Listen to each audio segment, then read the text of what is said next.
Welcome to the January 19th session of the Cape Cod Regional Government Assembly of Delegates. I'd like to open this meeting, and we will begin with a moment of silence to honor our troops who have died in service to our country and all those serving our country in the armed forces.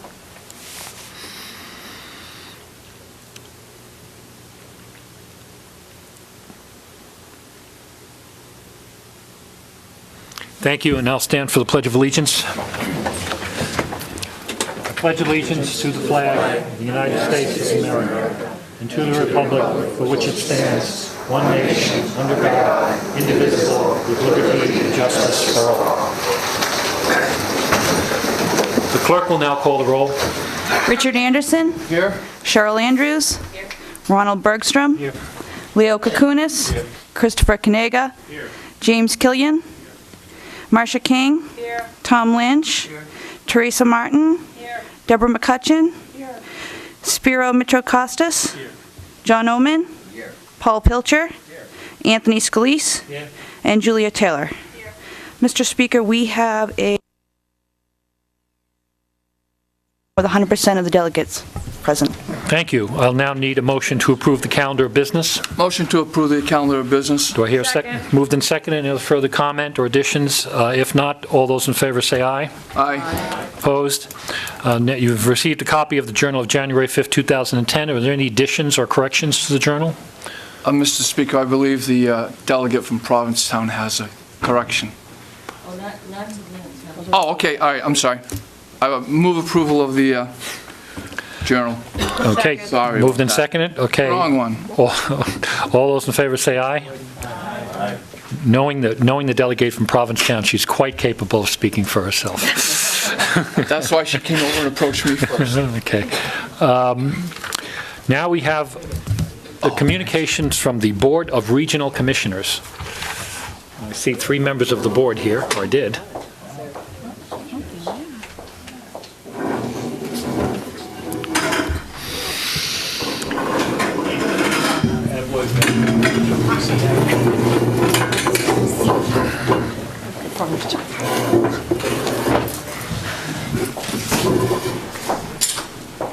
It was a dark and stormy night, and the assembly was all gathered. 100% of you here. Well, that's wonderful.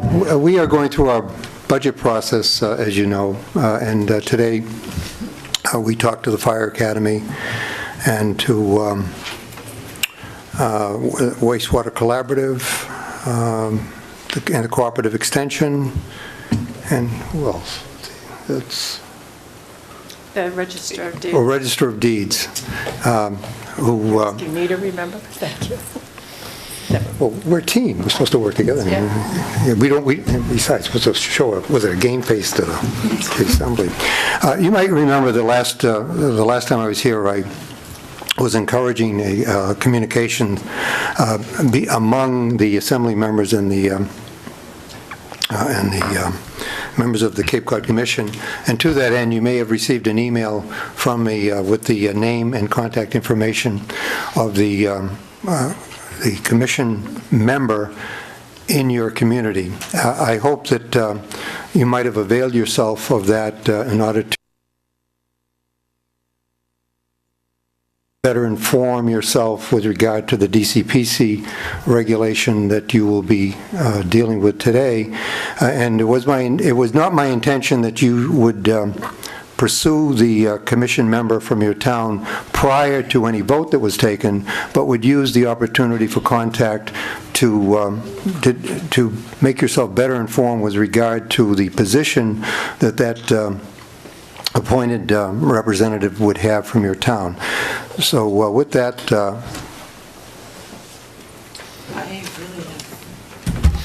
well, we can't pass on that. Any questions? Do we have any questions for the uncharacteristic? Oh, forgive me, Jenny, girl on the spot, has reminded me that we submitted an ordinance, or at least a copy of an ordinance, which we've already submitted before, but it didn't get lost in cyberspace, but it was sort of floating through there. So, and that has to do with the establishment of fees with regard to wind turbine siting, I believe, is the general intent of it.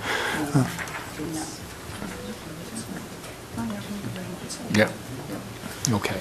Okay? And I'm sure you'll give it the due deliberation and attention it deserves. Okay, do we have any questions for our uncharacteristically taciturn commissioners? Well, we just can't leave after No, 2 I know. minutes. Yeah, sure we can. Well, we Good. We could do that. Well, I won't say much, but I do think it's important that the Assembly know this, too.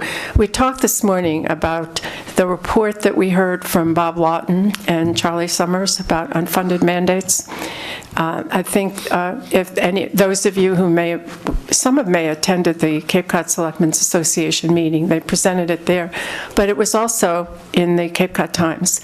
And we decided as a board that we wanted to take that up because the schools in most of the towns are being really hurt by the unfunded mandates. I mean, it really causes a lot of extra expenditures that are unanticipated on the part of the schools as well as the towns.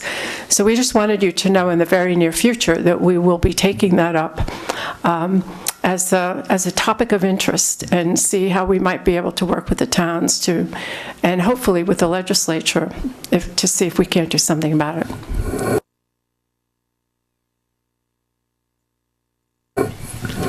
Does anyone have any questions? Yes, John? Thank you, Mr. Speaker. Since you did speak to John Mead today, what is the outlook in the recent past and the recent future about the Registry of Deeds income?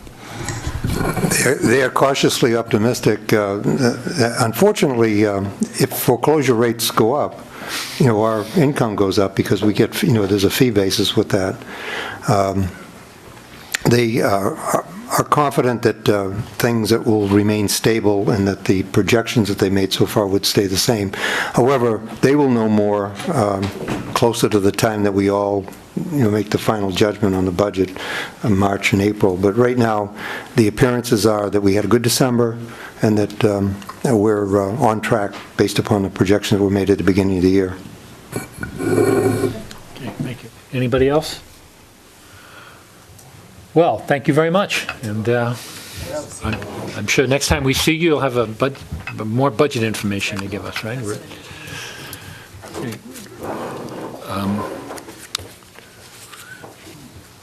We now go into that portion of our agenda that regards communications from public officials and communications from members of the public. It's not really an opportunity to re-engender a previous debate. It's more of a quick comment or so on. But in that vein, I'll recognize, are there any communications from public officials in the room? Okay. Are there any communications from members of the public? I have to tell you that once the Assembly convenes, we will no longer be taking any comment from any members of the public. So. Communications to Cape Cod Commission. I'm sorry, I missed that. I will now recognize the Cape Cod Commission. You're okay? Everybody's happy. Okay, well, the Assembly will now convene, and we will begin with proposed ordinance 10-22 to create an ordinance establishing the Craigville Beach DCPC implementing regulations. You've all had a chance to attend the public hearing, and I, as chairman of the public hearing, I will relate to you that the Government Regs Committee recommends to the full Assembly proposed ordinance. Proposed ordinance 10-22 by a unanimous vote of 5-0. Does anyone here like to open up the discussion on this? Are we all? Is that a motion? That's a motion, yes. Do I need a second? Yeah, I'll second it. Okay. The chair doesn't usually make motions, but I'm also the chair of that committee, and usually the chair of the committee gives the recommendation, so we'll have to work on that procedure. But I'm going to take it that's been moved and seconded. Leo. Thank you.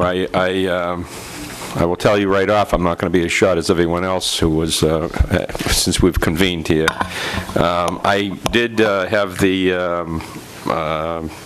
experience of sitting into the public hearing which took place today. It started at 1 and ended close to 4:30 when we convened. I did listen to a lot of the testimony which was given, and I did listen to the discussion of the subcommittee and subsequently their vote. I do have a couple of issues on some of the things that were said and some of the testimony that was given, and I would like to at least discuss a couple of things here because I believe this is a very important issue.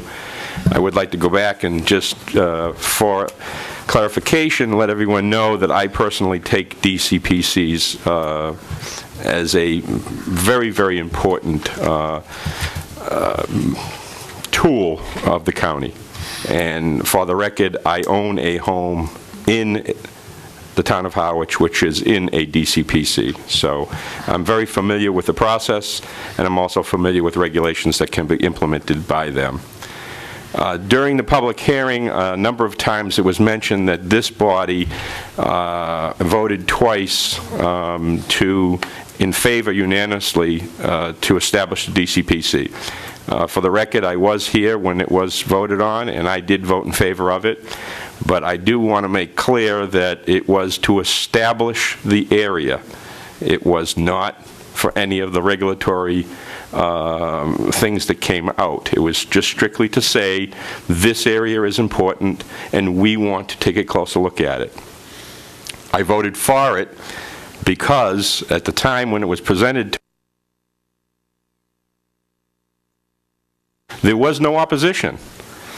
And I stand here before you trying to remember, because it was a while ago, but to my recognition, there was no one who came forward and said, we don't want it. So I supported it. It seemed to be a good idea. Take a break. Let's look at this area and let's come forward with regulations. So the fact that we voted for it twice before, I don't think should have anything to do with how you vote on it here today. Because what we voted on before was the map and the area. Had nothing to do with the regulations. What we're voting on here today are the regulatory, is the regulatory part of it, or the regulations. And that's entirely different. I did have issue with, and there was a lot of discussion on how we got here today, whether the councilors, in fact, voted 8-2, I have notes here, thank you, 8-4, which is not 3/4 of the majority of the 13 councilors. So in fact, it was expressed to us by one councilor that it went down because it didn't make the three-quarter majority. It was also expressed at that public hearing that there was also a vote to send it or request the Cape Cod Commission to take it over. Now, I know those of you that were here are probably saying, well, this is all irrelevant. It's the fact that it's here in front of us and it's gotten here in a legal manner is all I should be concerned about.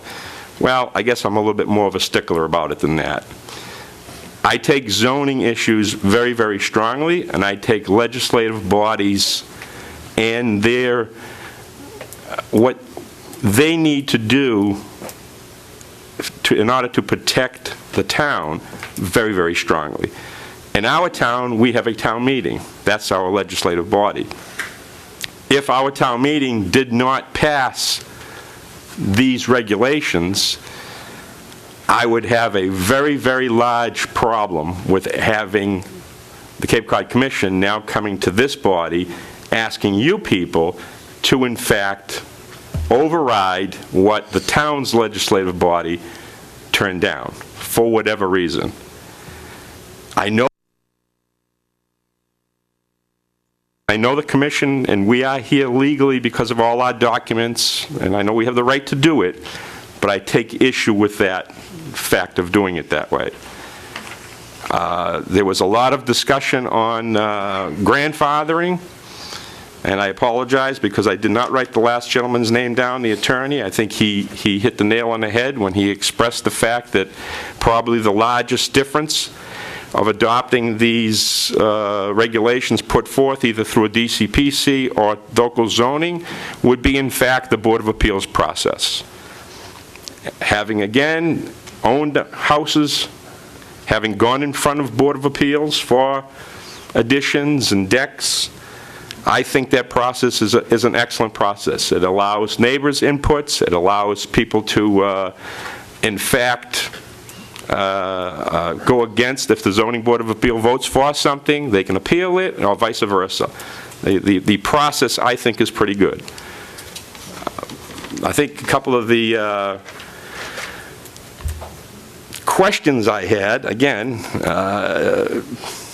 there was a lot of information brought forth. The fact that it was expressed to us by another counselor that the vote was taken 7-5 to turn down these exact regulations as a zoning ordinance. Again, I guess you can try to understand why that vote was taken. There was some discussion on that.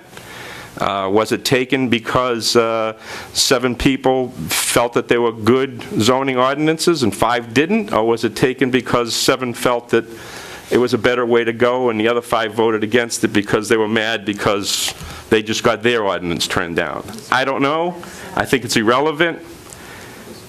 I think the bottom line is that 7-5 of these councilors voted to turn it down as a zoning ordinance also. That tells me there's still a lot of questions here. There's still a lot of things that need to be discussed. There's a lot of things that need to be answered. Whether it's legal or not, I cannot sit here as a representative from the town of Harwich and cast my vote, which in fact would be overriding the legislative body of the town and implementing these regulations. I just don't think it's proper at this time, and I would have to ask that, I would like to discuss it some more, and I also would like you people to consider that. Turn this around for a little bit, and think about it if it was in your town. Think about it if you went through the DCPC process, had a designated area, had regulations coming forward, and it didn't pass your town meeting for whatever reason. It did not meet the 2/3 majority. And now, all the other communities in on the Cape Cod are going to, in fact, implement that exact zoning regulation in your town, after your legislative body did not allow it. Again, I know it's legal, and I know it's in the Cape Cod Commission Act, and I know it's in our authority to do it, but I have a problem supporting it. Thank you. Yes, Julia? Sure, everyone has heard more than enough from me today, but I think, Leo, that you do fundamentally disagree with that aspect of the Cape Cod Commission Act. You don't feel that the Assembly should be able to overturn something to do with zoning if a town doesn't want it. But that, I can understand that feeling, but it isn't really, and I would agree with you if there had been one single objection, either by letter or in testimony, to one single regulation. If this was a dispute about the regulations, I could see that it might be difficult.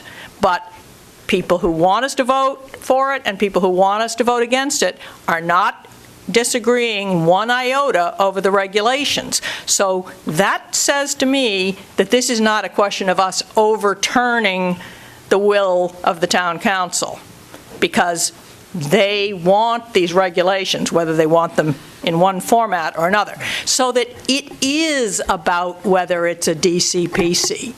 When you vote for a DCPC, as we have done, you are going down a certain kind of regulatory road, which is very different from the town meeting regulatory road or the town council regulatory road. It supersedes it, and it's radically different. It's a very controversial thing 20 years ago to have put this into effect. So we're not quarreling about the regulations. There's no disagreement in Barnstable that we've heard for weeks or months or years of disagreement over the regulations. All we're really having a disagreement over is whether the DCPC route, which is the sure route where we know what the regulations will be and how they will be implemented, versus no DCPC, a zoning route where all the houses are already built, and therefore it's all going to be a question of non-conforming uses and the very complicated ways that those can be worked. So it is about the DCPC. And once you vote for a DCPC, you are going down that road. And if this was a disagreement about the regs, then I would agree with you. We shouldn't substitute our voice for the town's voice on the regs, but it isn't about that. Okay. Yeah. Okay. Again, I respectfully disagree. I think it is about the regs, because one portion of the regs is the rights of the property owners and the individuals down there in order to have the rights of the Board of Appeals. And I know the attorneys used a different term, but I use my layman's term. It's to, if in fact they want to alter a non-conforming pre-existing use. But I will tell you, on my ride here today, I thought about the strength of DCPCs and the strength of the power of the Cape Cod Commission and this board to, in fact, override local legislative bodies and zoning. And I think the right should be there. I think there. I was trying to think in my mind occasions where I would support something like that. And quite frankly, all the different scenarios that I came up with, none of them were because people were afraid that large homes were going to be built up along this coastal beach area. I don't think it's a district of area of critical concern, or I should say a DRI, where other towns are going to be impacted by it. And again, I can understand people's thoughts that this is a jewel and we need to save it for all of Cape Cod, but I was trying to think of a way of how I would support this process. And quite frankly, none of the ways that I come up with are shown here. Spiro, do you want to say something? And then Chris? Thank you. I'm actually very pleased that the conversation is going in this direction.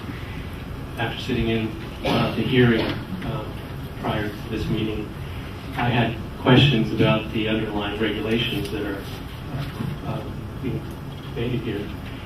I was surprised that we didn't talk about the regulations, but because this conversation is going in this direction, I'll hold all my questions about the regulations to focus on this. I was struck, similarly to Leo, at the ability of this body to overturn or to replace for a locality's decision to adopt, or in this case, not adopt the regulations. What would stand in the way of the regulations being adopted by the Commission if a town cannot reject them? If I've understood the process correctly, not reaching a 2/3 vote, either by town meeting or by town council, allows the process to continue at this level. If that is in fact the case, and unfortunately this is the precedent, we don't have a previous case to fall back on, then I intend to look at the DCPC nominating process as the essential vote as to whether we're going to be promulgating DCPCs. Leo said at the outset what I would have presumed to be the procedure, which is we will give the DCPC the ability to have its full hearing at the local level to have regulations be promulgated. But if in fact the towns don't adopt them, then they come right back to us for approval again. I'm not going to be such a big fan of approving DCPCs.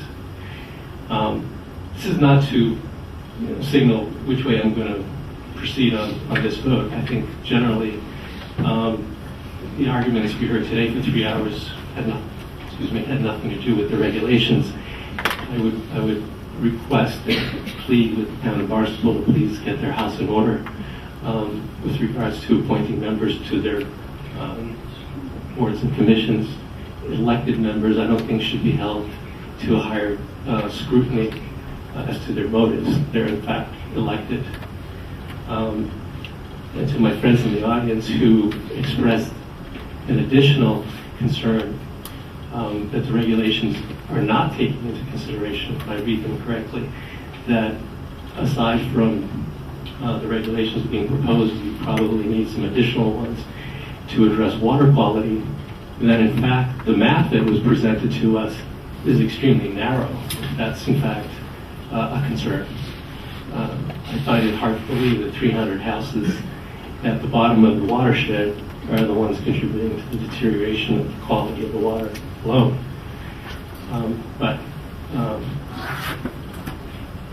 The DCPC process, I think, is, as Juliet and Leo were putting it before, is really at the heart of this matter. And I think it really is unfortunate we don't have the previous decision to look at, but as these things come before us, we're going to have to be more careful in the future. Chris, did you have a question or a comment? Yeah, I just wanted to reiterate that I do have a problem with certain provisions of the regulations. Two of them happen to be the judicial review question and what I believe to be an unreasonably short period of time in which to rebuild a destroyed structure. I understand now that this has to be an up or down vote, that we're not in a position to amend the regulations. So I just wanted to go on the record saying I do have a couple issues with the regulations as written and going to consider that in my vote with the full assembly. Any other? Yes. First we'll go with Paul.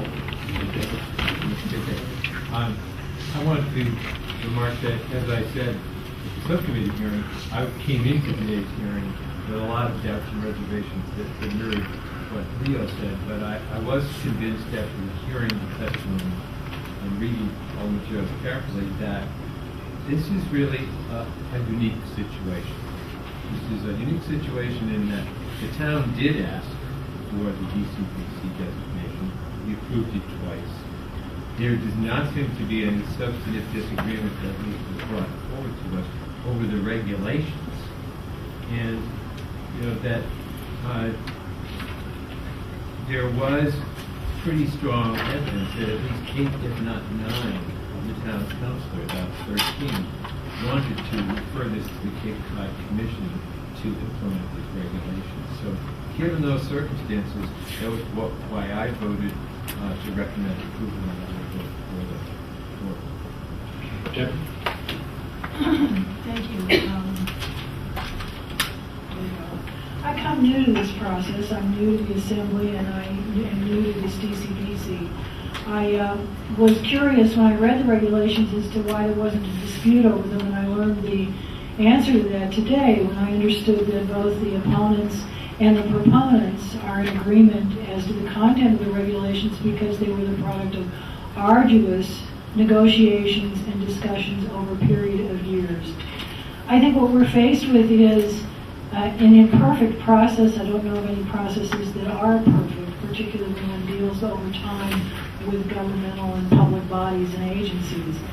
On the one hand, we have the protections that a DCPC will extend if these regulations are passed, compared to what will be lost if the DCPC regulations are not passed and the inevitable fallback to local zoning doesn't provide the protection that I think the DCPC will provide.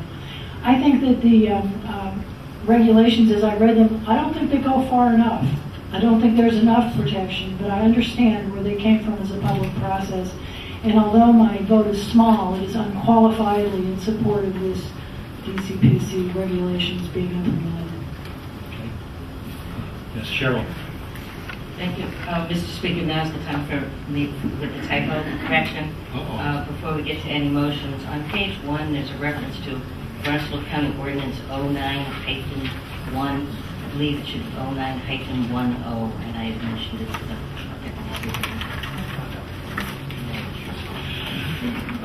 Thank you. Yes, Tony. Thank you, Mr. Speaker. I didn't see whose hand was up. I guess my question is simple. It's probably based on what Chris has just asked. if there are concerns about the regulations, can they not be changed by sending them back to the Cape Cod Commission for some changes, or this is it, there's no changing it at all? We just have to vote on it the way it is, to vote on the regulations the way they are? Or if we have concerns about it, we can't change it? To my understanding, we have to have an up or down vote on this ordinance. Today, there is a process, and I'd like to speak to it because I'm not the expert on this. There is a process of amending the regulations and DCPCs ongoing, but as far as today's vote goes, we have to vote on it first. So we just vote it the way it is, we can't vote on it with kind of caveat asking that a couple of regulations be changed?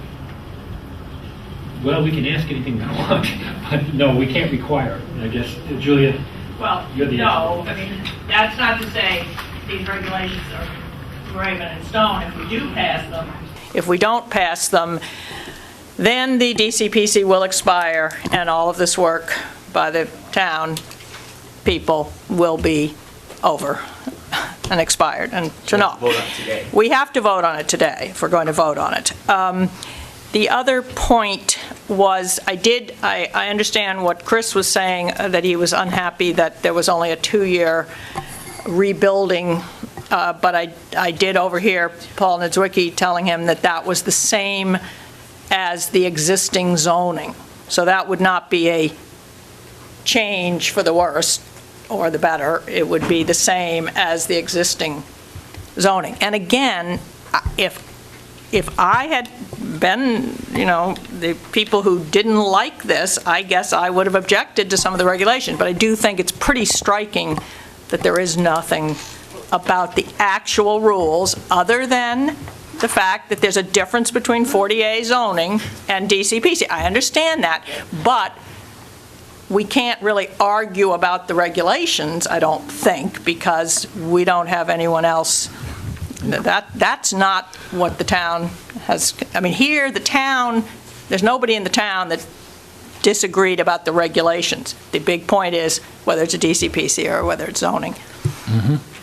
Tom? In answer to the gentleman from Brewster's question, I asked that during the break of the executive director of the Cape Cod Commission. How do you amend these regs if the town wanted to get judicial review or something else, put in there?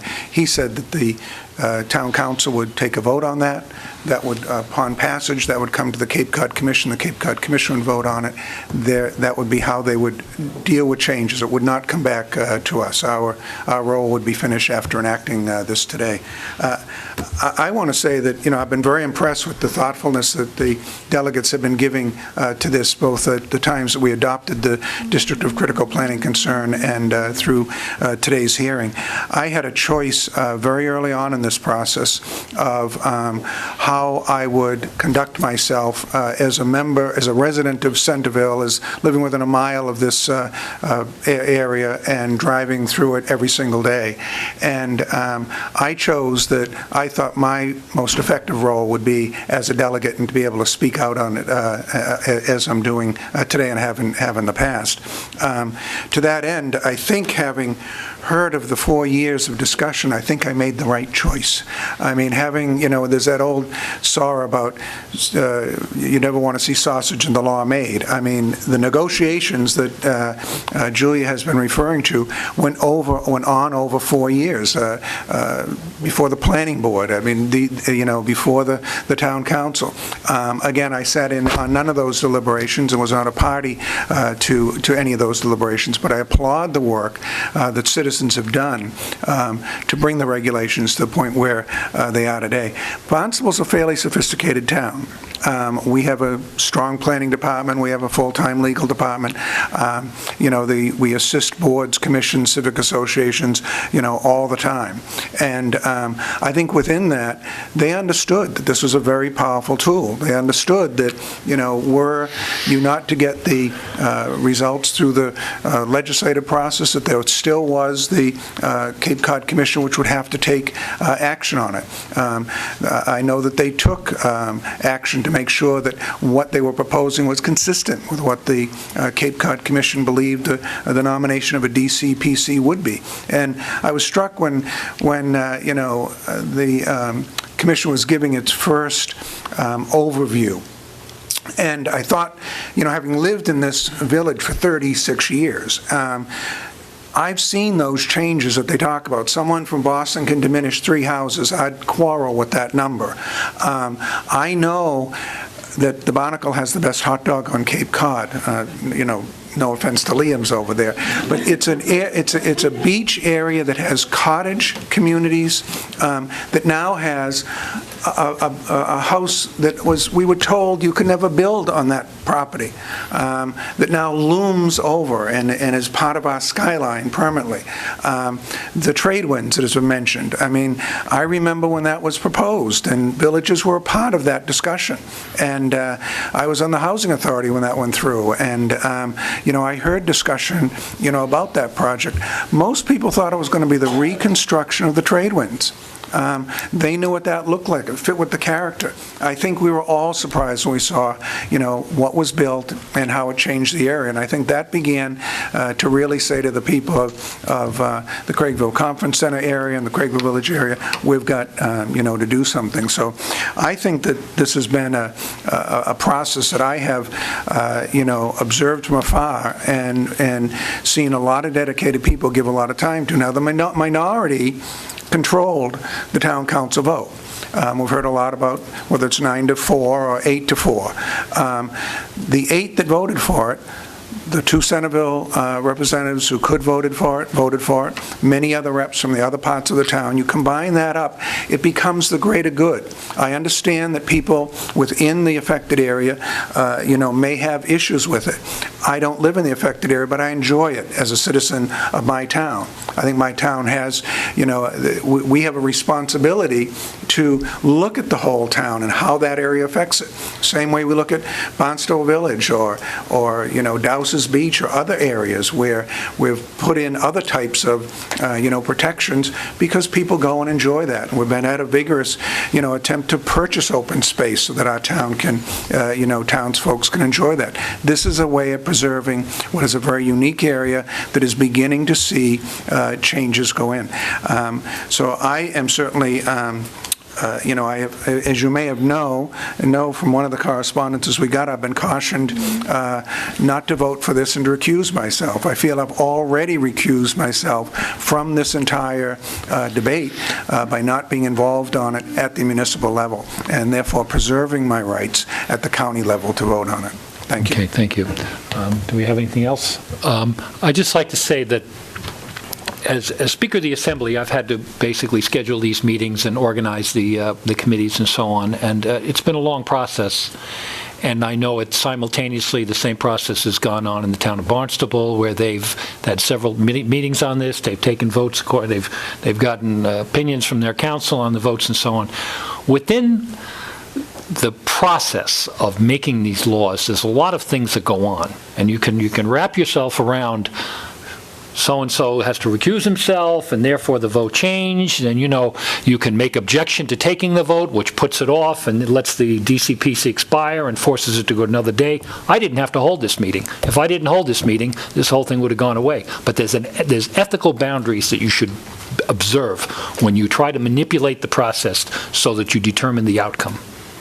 And I'm going to open it up to this committee whether the process has been manipulated to try to predetermine the outcome, rather than do what we should do as representatives of the people, and what the Barnstable Town Council should do as representatives of the people. Under the Massachusetts Constitution, which says that everybody's equal to everybody else, you take a vote. At the end of the day, you get 51% in favor and 49% opposed, and that's how you make a decision. And I think that we could probably just ignore everything that goes on and look at these ordinances and look at the substance of what's in front of us and say, do we favor this or not? Do we think this is a good thing for the town of Barnstable or not? I'm convinced that the town of Barnstable wants this. I'm convinced that we have been, justifiably petitioned by the people in the town of Barnstable, the staff and the commissioners, and they've asked us to look at this and pass it. And even though there's been objections to the polling and objections to how it was done, I think we can put that all aside as the commonplace maneuvering that goes around behind the scenes to try to take our focus off the issue in front of us, being the implementing regulations for the DCPC. Okay?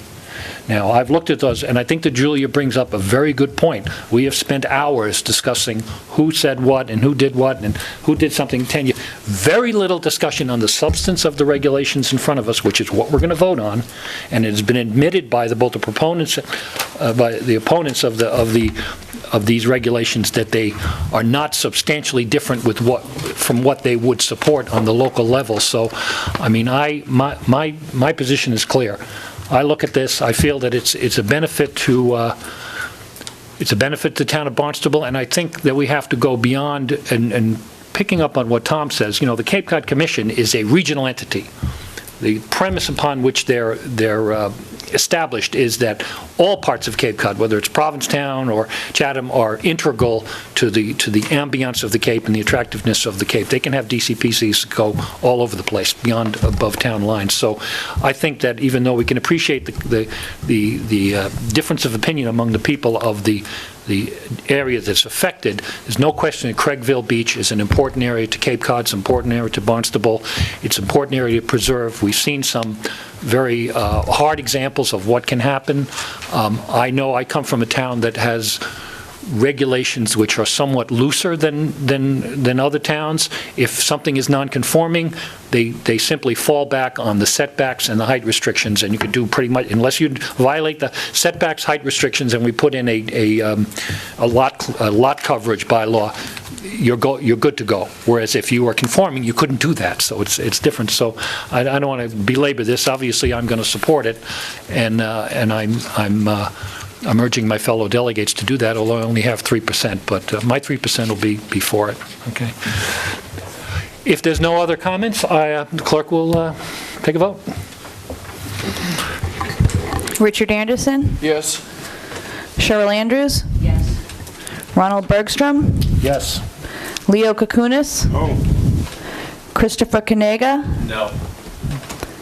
James Killian? Marcia King? Yes. Thomas Lynch? Yes.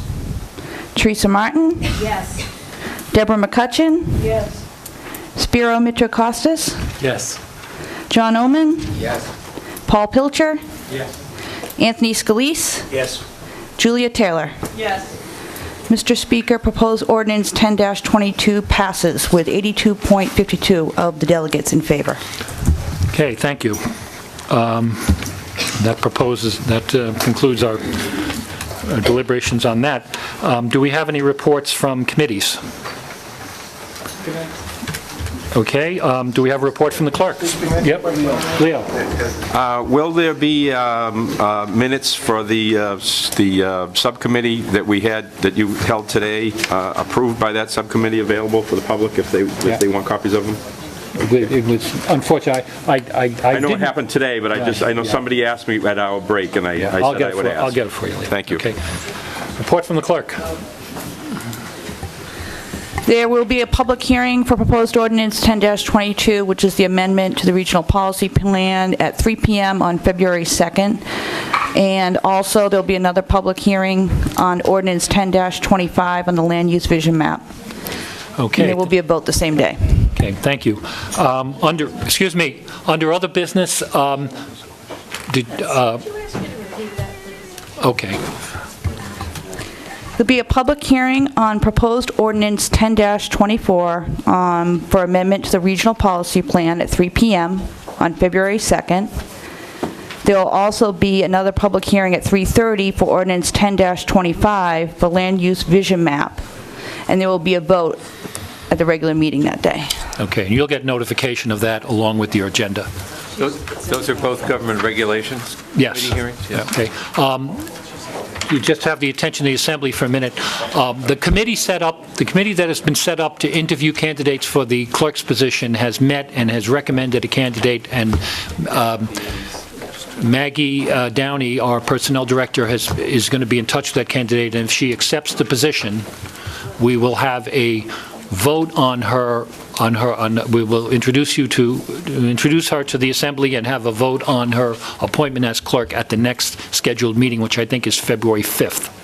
Okay, so is it second? Oh, Groundhog Day. Yes, how could I forget that?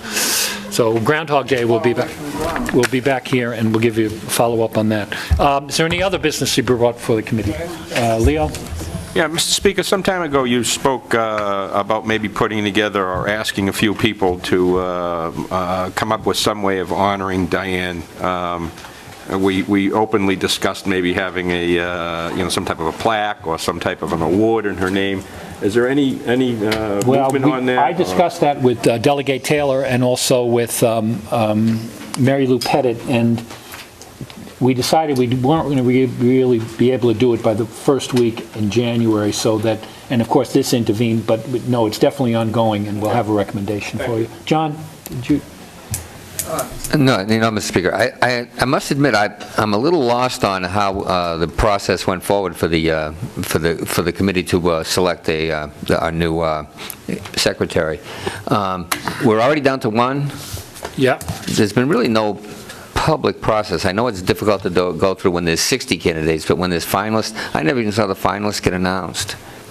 Well, I tell you, we sent out a process. In other words, we established a process and brought it before the Assembly, and we let the Assembly members know at that time that we were going to come forward with a candidate. Now, part of that was a privacy debate. We just didn't feel, it's a tough call, but we didn't feel we should have 4 or 5 people. When I was in a Board of Selectmen, we had 5 selectmen, and we brought forward 4 candidates, and we all questioned them. There's 15 of us.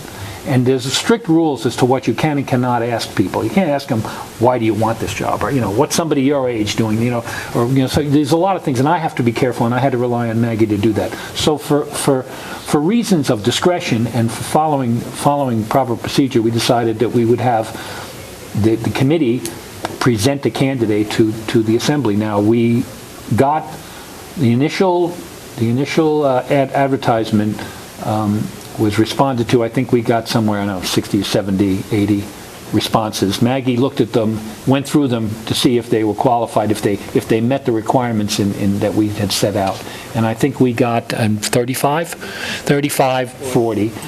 We each individually went over them. We listed them in a numerical system, number system, who we thought was the best, so down the line. And then we got together in a series of 2 meetings, I think it was, and we exchanged our impressions, and we narrowed that list down to 4. Now, it was a discussion. Should we interview 6? Should we interview 8? Should we interview 4? But there were 4 that were higher on the scale than the others. So after vigorous debate, it was decided by majority vote that we would interview 4 people. We brought those people in for interviews.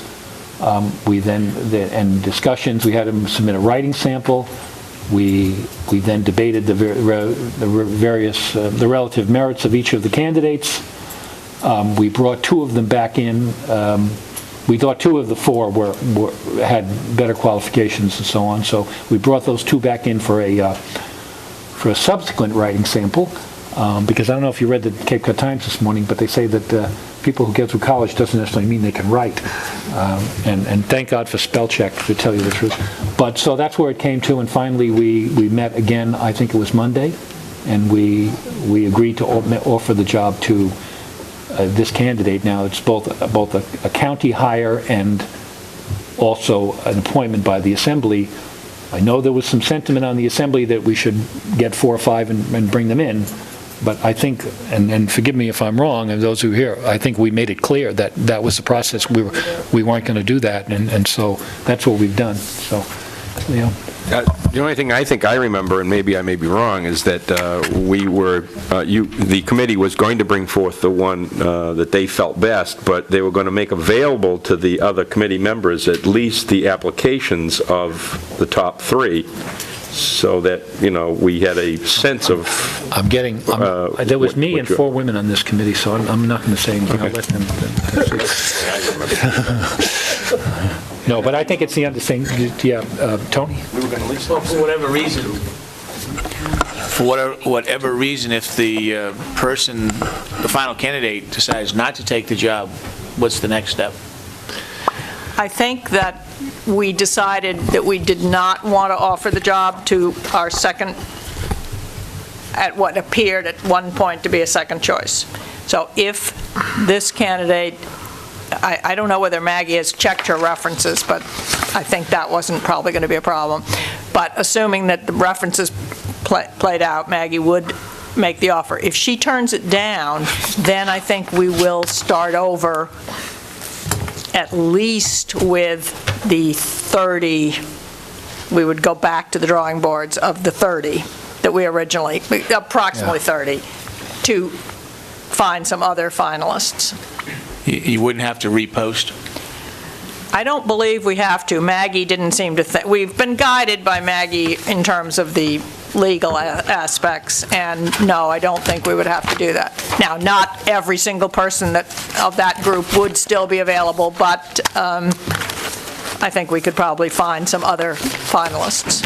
Yeah, I might add that in a couple of cases, I got a phone call from someone, and I didn't realize it was related to this, and they picked it up, and they said, well, geez, I know so-and-so, and I think she'd be a good candidate, and I got recommendations, but none of the and for me, and I know this is true of the other committee members, none of the solicitations or recommendations had anything to do with our final choice. It was simply a matter of the presentation by the individual and their qualifications that they had.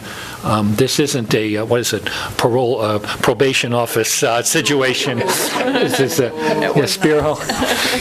Speaker, we given to understand that the position has been proffered, hasn't been accepted, but the candidate is going to come before the Assembly at the next meeting? No, we voted on a candidate to tender the offer to this woman, and that was on Monday. Maggie said she would contact them, and she would have to formally accept. That was the only process. Now, I haven't heard from Maggie, and she's disappeared, so I don't know if she's contacted them, but one presumes, having applied for the job, she's going to accept it.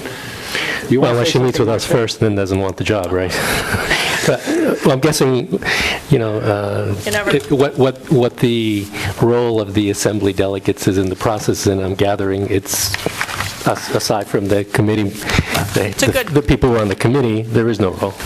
It's a good question, and there has been a radical change from and so if you looked at the charter, it would appear that this was something that was going to be voted on after discussion, and then it was really up to us.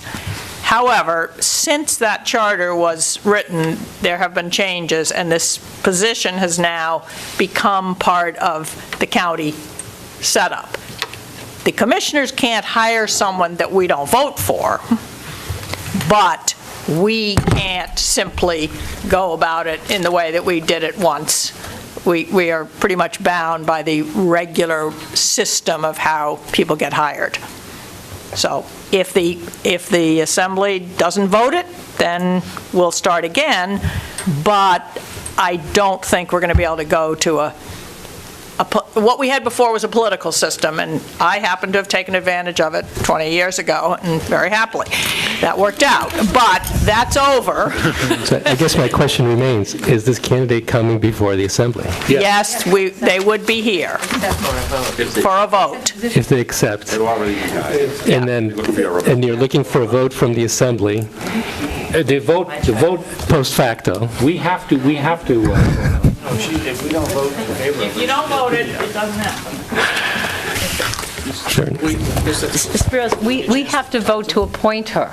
That's what we're doing. And actually, the committee that chose the candidate, that was actually because the Speaker allowed us to do it. Technically, the Speaker by himself, or herself, whoever the Speaker was, would actually hire the clerk. And then the full Assembly votes. Maggie mentioned that in our thing, is that out of the largesse of the Speaker, he invited a couple other members to be the selection committee. But what I understand on the second, assuming this candidate accepts, they will show up on the second to be introduced, and there will be motion to appoint her. I will accept whatever explanation you want to offer. My concern, however, is that you and some of the other Assembly delegates who've been here for a while may be privy to the process, but the process was not laid before all of us. Yes, I was fairly... Well, you weren't here, so obviously... No, I understand the potential gap in knowledge or knowing how it would transpire, but that's why I was attending some of the assembly meetings prior to being sworn in, and being fairly diligent about catching up quickly, even finding the job application in the Boston Globe and dissecting that to see if I thought it met the criteria, or at least the qualifications that we needed. But you can tell from the nature of my questions, is this person coming before us? When are they coming before us? What do you expect us to do? And if I don't know the answer, I'm sure the public doesn't know the answer. So What's happening is that the candidate, if Maggie has talked to the candidate, she will be informed that a vote will be taken. We have to appoint a clerk. We can't not appoint a clerk. Michelle has agreed to serve for a limited period of time, and then the commission is going to yank her back. So the point is, we have to appoint someone. We set up a process to make that selection. I presume that the candidate that we've offered the job to is going to be notified and is going to be here on the 2nd of February, Groundhog Day. We're going to introduce her to the Assembly and say, after the process that was set up and after votes were taken, and I'll describe it as I just described it now, that we have decided this is the best candidate for the job, and then we'll ask for a vote. And, that's all I can tell you. Chris? Yeah, I guess just the question is there going to be any information available ahead of time? Do we get the resume? Yeah. Sure. It is a little odd to not know exactly what we're The going to reason be voting I'm on. being coy is because if she had said yes, and Maggie, I assume she's already accepted, but I haven't gotten that official notice, so I'm a little hesitant to say, oh, here it is, Joanne Schmo, and she's from Sheboygan, and she's going to do it, because technically she hasn't responded yet. But or that I don't know what she's responded. Maggie's disappeared into meetings after meetings, and we haven't caught up. But I'll tell you what, I will send out, as soon as this woman accepts, which I assume she's already done, I will send out notification to all the members of the Assembly with her resume attached. Okay. And the recommendations of the committee. I was also just concerned with process, too. For example, was any weight given to her residence? Is she in county or out of county? Was that weighted at all in the decision whatsoever? What if this person can't find a place to live? Well, John, there's a lot of questions. I'll be honest with you, this is the first time I've gone through this process for a long time. There's a lot of questions I would have liked to ask. Maggie is the personnel director. She has done hiring and firing for a long time, along with Mark, and they've told me, you can ask this, but you can't ask that. That's the process we're in. There's some things you cannot simply ask, and I don't know if residency was an issue. Certainly an issue with the manager. But is that your understanding, Julie? I mean, You can't ask that question. You can't. Yeah. Just to clarify, what Maggie said, essentially this is a county position. The speaker is the equivalent of a department head. You have to follow the HR law and county regulations in the hiring process. That's the process that was followed. As Marcia noted, the department head in this case suggested having a smaller group to serve as part of a search support group, if you will, but everything had to be done according to the regulations that guide hiring in both the county and the state. So there. Commissioners have nothing to do with it. Anyway, so yes, Marcia?